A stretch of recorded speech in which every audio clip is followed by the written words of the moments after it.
Κυρία Ζιλιέτ. Κύριε Ανακριτή,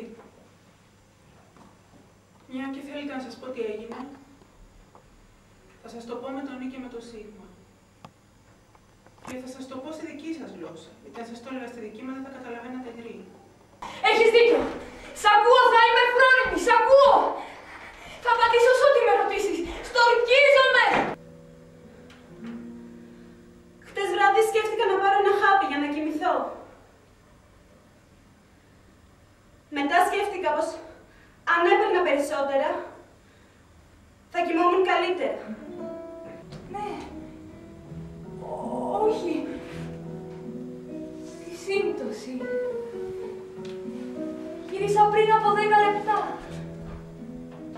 Έχεις ξαναπάρει? Όχι, όχι. Είχα πάει έξω. Κι εσείς, λέτε την αλήθεια? Είστε άξιοι να μ' ακούσετε?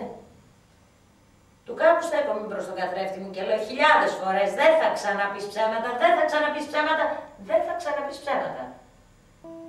Όταν αγαπώ, λέω πως δεν αγαπώ. Και όταν δεν αγαπώ, λέω πως αγαπώ. Κυρίες και κύριοι, καλώς ήρθατε στο πανηγύρι μας. Ήταν ένα μεγάλο πανηγύρι.